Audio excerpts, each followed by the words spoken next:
ओम शांति। आज 6 जुलाई 2026 के सोमवार के प्यारे बाप दादा के अनमोल मधुर महावाक्य हैं। आज की मुरली के सार में शांति के सागर बाबा ने विशेष डेड साइलेंस की अनुभूति कराते कहा कि बाबा कहते हैं, मुझ एक बाप को याद करो, अर्थात अशरीरी बनो, अर्थात डेड साइलेंस। जिससे मनुष्य मरते हैं तो डेड साइलेंस हो जाती है। कहते हैं इनका शरीर शांत हो गया। बाबा कहे ऐसे यहाँ भी तुम बच्चे जब बैठते हो तो इसको डेड साइलेंस कहा जाता है। तुम जीते जी अशरीरी बन जाते हो, अपने को आत्मा समझ बाप को याद करते हो। तुम अभी सच्ची शांति की अनुभूति करते हो और शांति की अनुभूति की विधि बताई कि सदा स्मृति रहे, हम आत्मा शांत स्वरूप हैं। हम अपने स्वधर्म में टिक जाते हैं। अब बाप आकर आत्माओं को राज्य देते हैं, उसके लिए राजयोग सिखाते हैं। उसके लिए कहा सदा देही अभिमानी बनना है, मैं को समाप्त करना है।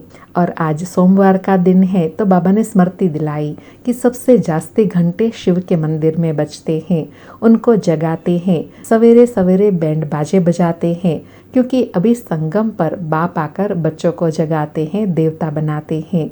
इसके यादगार में फिर मंदिर में घंटे लगाते हैं। और साथ में कहा कि अभी तुम बच्चों को स्वराज्य चाहिए तो पहले पवित्र बनना है। बाबा ने समझाया भी है कि सिवाय पवित्रता के ज्ञान की धारणा हो नहीं सकती। कहते हैं ना, शेरनी के दूध के लिए सोने का बर्तन चाहिए, तो इसमें भी सोने का बर्तन, सोने की बुद्धि चाहिए, शुद्ध पवित्र। और साथ में कहा कि आत्मा बाप को याद करने से सोना बन जाती है, अर्थात पवित्र पावन बन जाती है। बाप भी सच्चा सोना है, अर्थात एवर प्योर है।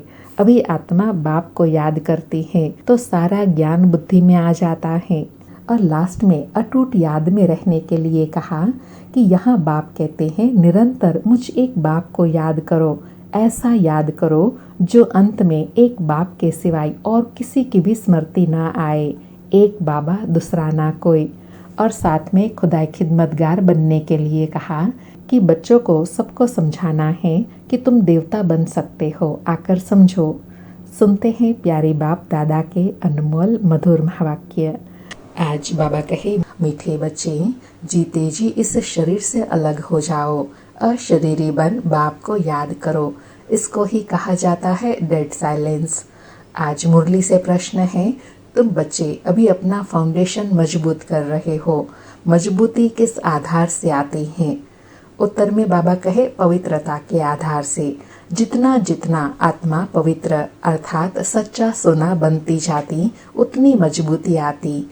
बाबा अभी स्वराज्य का फाउंडेशन इतना मजबूत डालते हैं जो आधा कल्प उस फाउंडेशन को कोई हिला नहीं सकता, तुम्हारे राज्य को कोई छीन नहीं सकता।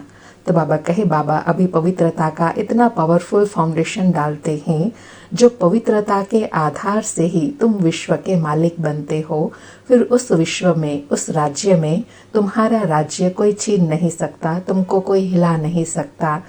आज मुरली में गीत बजा, ओम नमः शिवाय, पितुमात सहायक स्वामी सखा, तुम ही जग के रखवाले हो। ओम शांति। बाबा कहते हैं मुझे याद करो, अर्थात अशरीरी बनो, अर्थात डेड साइलेंस। जैसे मनुष्य मरते हैं तो डेड साइलेंस हो जाती है। कहते हैं इनका शरीर शांत हो गया, शरीर और आत्मा अलग हो गई, खत्म हो गया। यहाँ भी जब तुम बच्चे बैठते हो अर्थात बाप दादा के सन्मुख व याद में बैठते हैं तो इसको डेड साइलेंस कहा जाता है।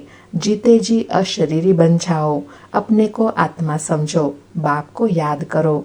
तुम जानते हो यह सच्ची शांति है।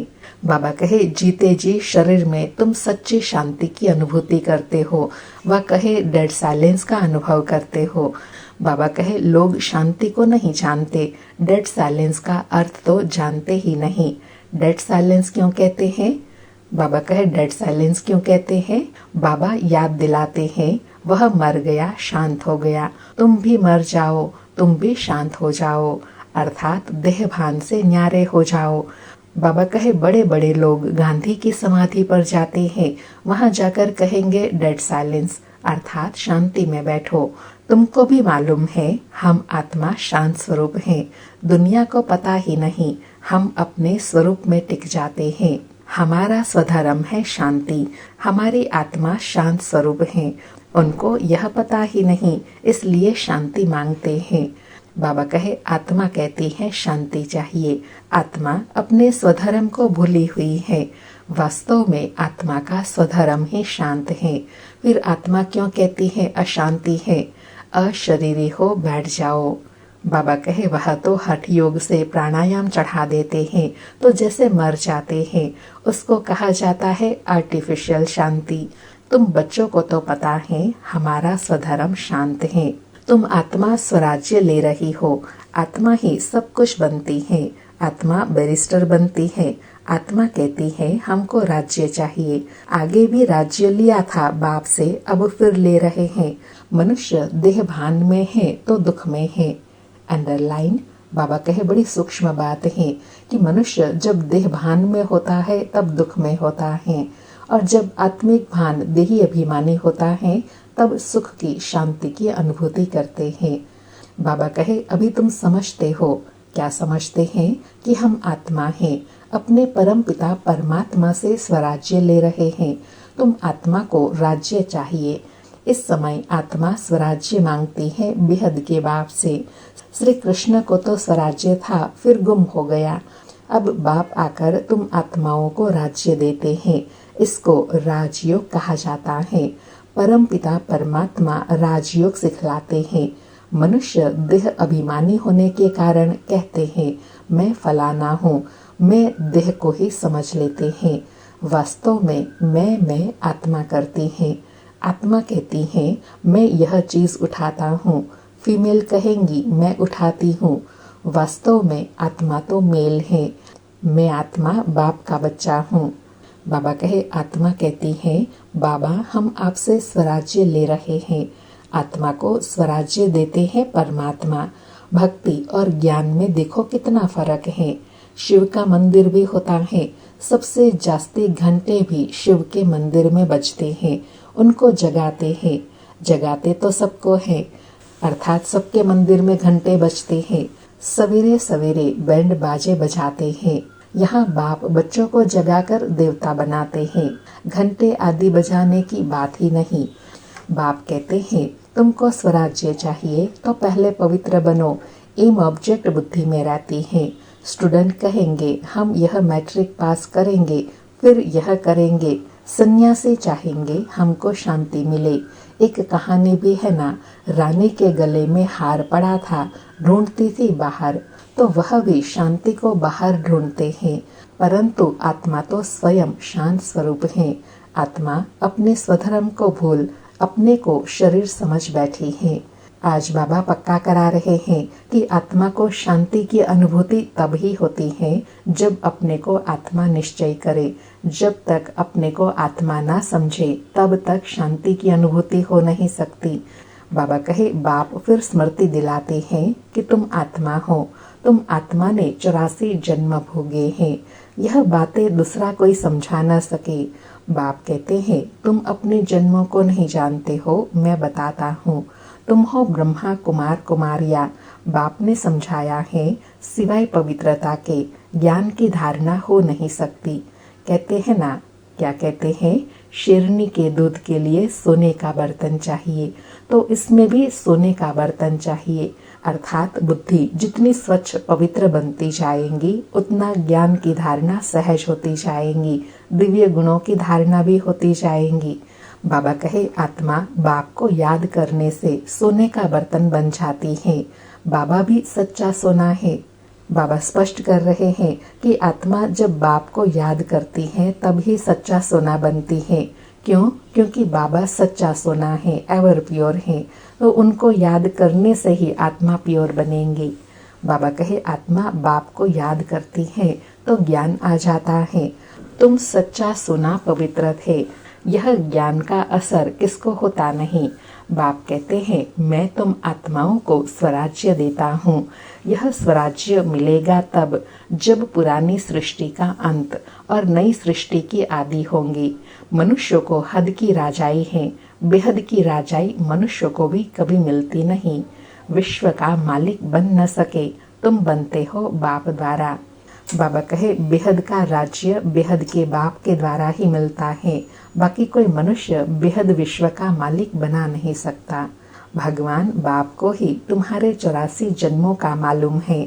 देवताएं अपने जन्मों को जानते नहीं, अगर जान जाए तो दुखी हो जाए। क्या सीढ़ी उतरते जाएंगे, राजाए का सुख ही गुम हो जाए। यहाँ संगम पर तुमको पता है, क्या पता है कि जानते हो कि हम आत्मा है, इसमें संशय की बात नहीं। एक दो से सुनकर वृद्धि होती जाती है। यह देवी धर्म का जाड़ स्थापन हो रहा है। तुम समझ सकते हो, क्या समझ सकते हैं कि यह हमारे ब्राह्मण कुल का आया हुआ है। इसने पूरी भक्ति की है, फिर बाप से वर्षा लेने आया है। ज्ञान पूरा होता है, फिर भक्ति शुरू होती है, अर्थात ज्ञान की प्रारब्ध पूरी होती है, फिर भक्ति शुरू होती है। यह किसी को पता नहीं है। मकान भी नया और पुराना होता है ना। कच्चे मकान की आयु जरूर कम होंगी। आजकल मकान बहुत पक्के बनाते हैं, भल अर्थक्वेक आदि हो तो भी मकान गिरे नहीं, नुकसान न हो। बहुत मजबूत बनाते जाते हैं, फाउंडेशन जास्ती पक्का बनाते हैं। अब फाउंडेशन पड़ रहा है स्वराज्य का। आत्मा को 21 जन्म के लिए राज्य मिलता है। बाबा ने बहुत सुंदर एग्जाम्पल देकर बताया कि आजकल मनुष्य भी फाउंडेशन इतना मजबूत डालते हैं, जो अर्थक्वेक आदि कुछ भी हो तो नुकसान न हो। ऐसे बाबा कहे इतना ही पावरफुल फाउंडेशन अभी शिव बाबा संगम पर डालते हैं। कौन सा फाउंडेशन डालते हैं? स्वराज्य का। जिस स्वराज्य को पाने से ही फिर 21 जन्मों का राज्य भाग्य पाते हैं, और वो फाउंडेशन है पवित्रता का। बाबा कहे यहाँ की राजाई तो कुछ है नहीं, आज राजाई है, कल किसी ने चढ़ाई की, खलास, फाउंडेशन कोई का है नहीं। अर्थात राज्य की निश्चिंतता तो कोई है नहीं, मनुष्य का भी फाउंडेशन नहीं। आज है कल मर जाए। अभी तुम्हारा फाउंडेशन बाबा पक्का डाल देते हैं। जो 21 जन्म तुम राज्य पाते हो, तुम्हारी राजाई का पक्का फाउंडेशन पड़ता है। तुमको कोई भी धरती का तूफान हिला न सके। गीता में भी कहते हैं ना, बाबा हमको स्वराज्य देते हैं, जिसको कोई ले न सके, गिरा न सके। ऐसी बादशाही देते हैं जो जरा भी दुख की बात नहीं रहती। आत्मा को कितनी खुशी होनी चाहिए, निश्चय तो है ना। बाबा कहे निश्चय तो है ना, तो कितनी खुशी होनी चाहिए कि बाबा हमको ऐसे विश्व का मालिक बनाते हैं जिस राज्य में किसी भी प्रकार का दुख नहीं हो सकता।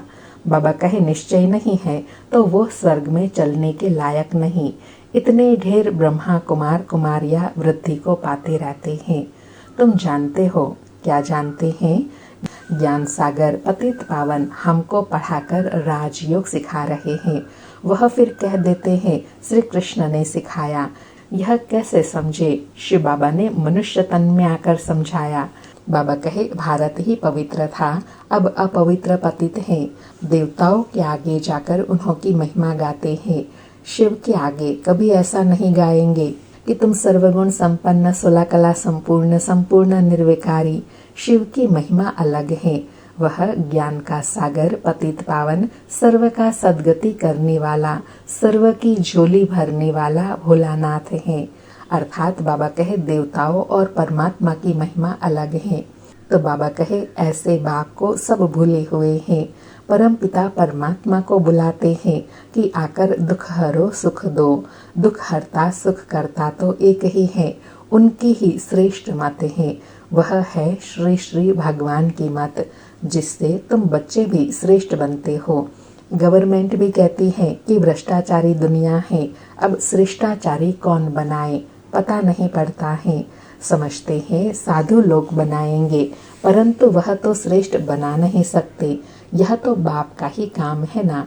पहले एक राजा के हुक्म पर चलते थे।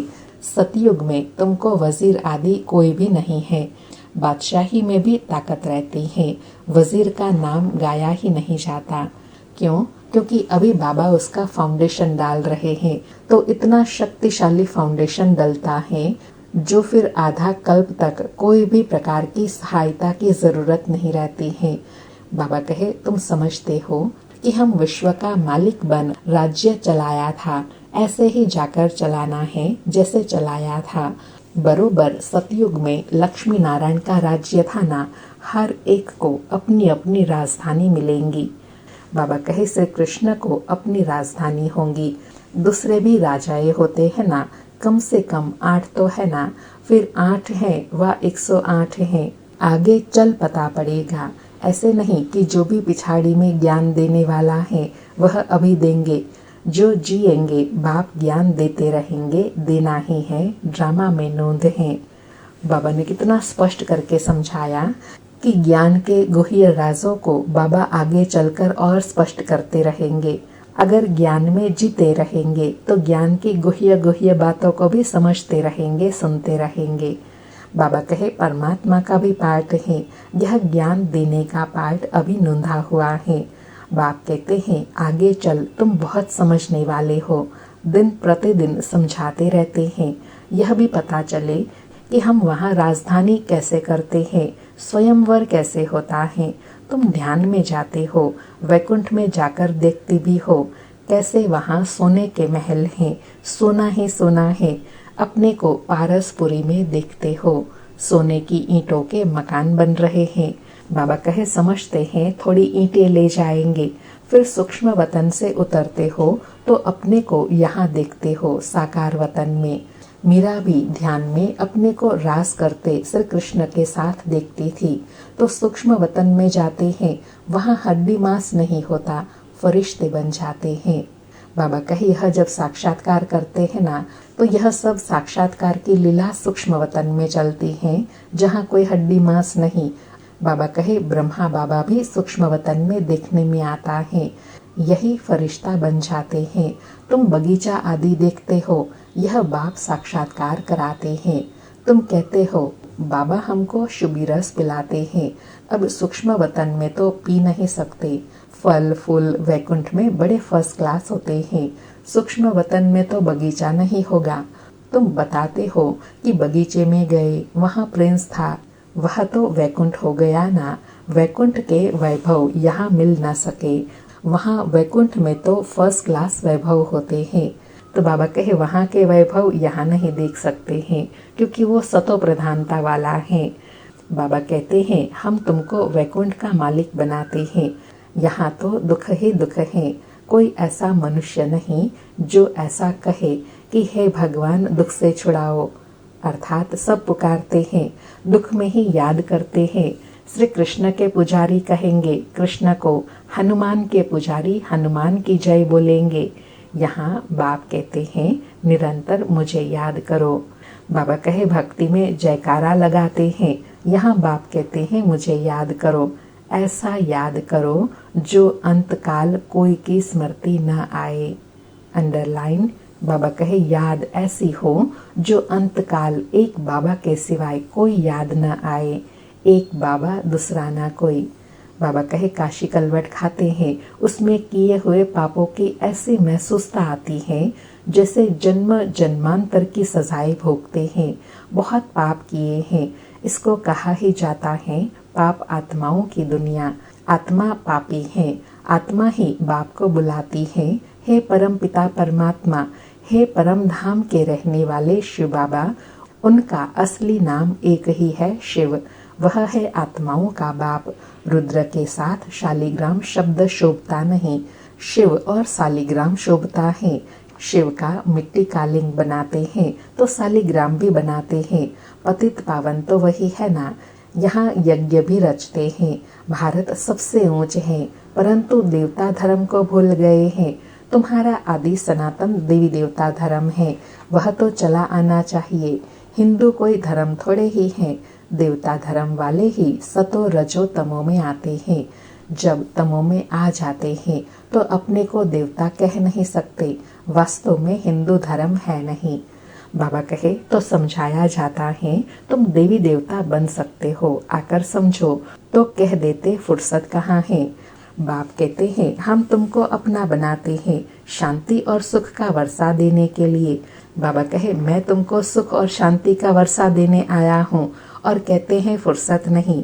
बाबा कहे कोई परिवार आपस में इकट्ठे रहते हैं, बहुत प्यार से चलते हैं, सबकी कमाई इकट्ठी होती है, कोई हंगामा नहीं रहता। परंतु इनको स्वर्ग तो नहीं कहेंगे ना।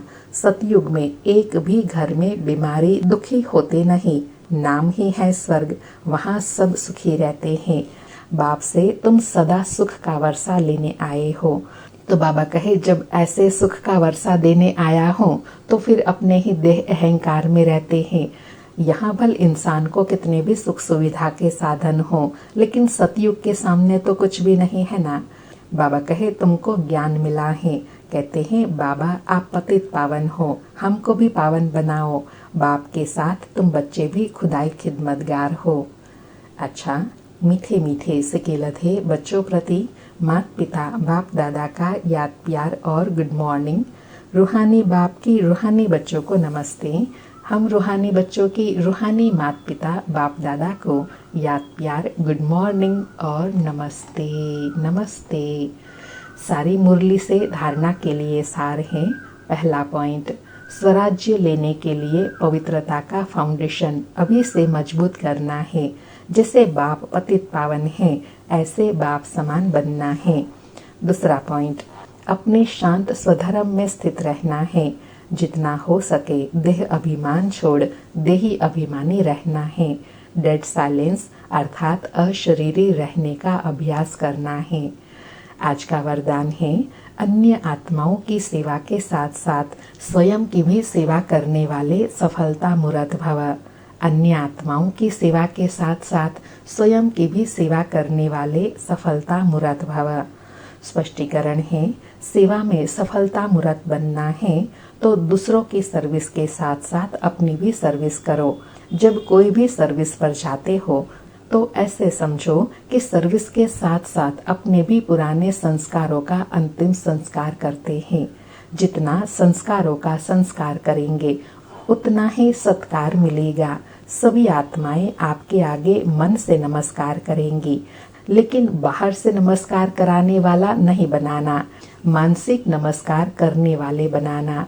बाबा कहे सफलता मूर्त कब बनेंगे? जब सर्विस के साथ साथ स्वयं की भी सर्विस करते रहेंगे। स्वयं की सर्विस कैसे करेंगे? सेवा के साथ साथ स्वयं के स्वभाव संस्कारों को परिवर्तन करना। आज का स्लोगन है, बेहद की सेवा का लक्ष्य रखो तो हद के बंधन सब टूट जाएंगे। आज के अव्यक्त इशारे हैं, ज्वाला स्वरूप स्थिति में रहे शक्तिशाली याद का अनुभव करो। आज अनुभव करने के लिए कहा कि जब तक आपकी याद ज्वाला रूप बनी नहीं है तब तक यह विनाश की ज्वाला भी संपूर्ण ज्वाला रूप नहीं लेती है। यह भड़कती है फिर शीतल हो जाती है, क्योंकि ज्वाला मूर्त और प्रेरक आधार मूर्त आत्माएं अभी स्वयं ही सदा ज्वाला रूप नहीं बने हैं। अब ज्वाला रूप बनने का दृढ़ संकल्प लो और संगठित रूप में मन बुद्धि की एकाग्रता द्वारा पावरफुल योग के वाइब्रेशन चारों ओर फैलाओ। बाबा कहे अंतिम समय को समीप लाने के लिए ज्वाला स्वरूप स्थिति चाहिए और उसके लिए दृढ़ संकल्प करना है और साथ में संगठित रूप में मन बुद्धि की एकाग्रता हो, पावरफुल वाइब्रेशन हो, तब अंतिम समय को नजदीक ला सकेंगे। अच्छा, ओम शांति। शुक्रिया बाबा, शुक्रिया।